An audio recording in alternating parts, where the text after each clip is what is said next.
Hello all నమస్తే అందరికీ welcome to Chaitri stories. నేను ఇప్పుడు చూపించేవి మా డైనింగ్ టేబుల్ చైర్స్ అనమాట. మా హౌస్ టూర్ చూసిన వాళ్ళకి తెలిసే ఉంటుంది. మీకు తెలిస్తే ఇది నేను అప్పుడు చెప్పాను హౌస్ టూర్లో ఫేస్బుక్ మార్కెట్ ప్లేస్లో పర్చేస్ చేశామన్నమాట. అప్పుడు ఉన్నప్పుడు కొన్ని చైర్స్కి కవర్స్ ఉన్నాయి, తర్వాత ఇంకా అవి పోయాయి అనమాట. 1 or 2 ఉన్నాయి అంతే. ఇంకా అందుకని చెప్పి చైర్స్ వాటిపైన సీట్స్ పైన కవర్స్ వేద్దామని డిసైడ్ అయ్యామన్నమాట.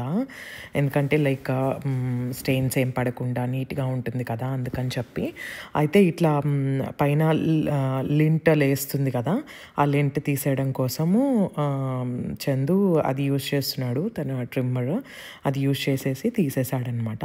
సో కవర్ కోసం అని చెప్పి తను డైనింగ్ టేబుల్ మీద వేసే కవర్ పర్చేస్ చేశాడు. ఇది వచ్చేసి అమెజాన్లో పర్చేస్ చేశాడనమాట. అండ్ దెన్ ఇంకా దాన్ని సీట్కి మెజర్ చేసేసి as per the seat measurement cut చేసేసుకున్నాడు. అండ్ దెన్ దీనికి స్క్రూస్ ఉన్నాయి కదా, ఇప్పుడు మీకు చూసారు కదా, అలా స్క్రూస్లో అన్లాక్ చేసి తీసాడనమాట. ఇప్పుడు ఆ కవర్ని ఫోల్డ్ చేసేసి తను యూజ్ చేస్తుంది ఏంటంటే హెవీ డ్యూటీ స్టాపల్ గన్ అనమాట. అది వచ్చేసి తను టెమోలో పర్చేస్ చేశాడు. సో ఇంకా అది యూజ్ చేసి ఇంకా స్టేపుల్ చేసేస్తున్నాడు. స్టేపుల్ చేసేసిన తర్వాత ఇంకా మళ్ళీ యాజ్ ఇట్ ఈజ్ ఇందాక ఎట్లా అయితే అన్స్క్రూ చేశాడు, ఇంకా వాటిని నార్మల్గా ఇంకా స్క్రూ చేసేస్తున్నాడు అనమాట. ఇంకా రిమైనింగ్ చైర్స్కి కూడా సేమ్ ప్రొసీజర్ ఫాలో అయ్యాడు.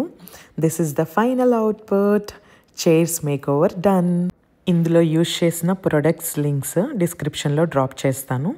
Go checkout.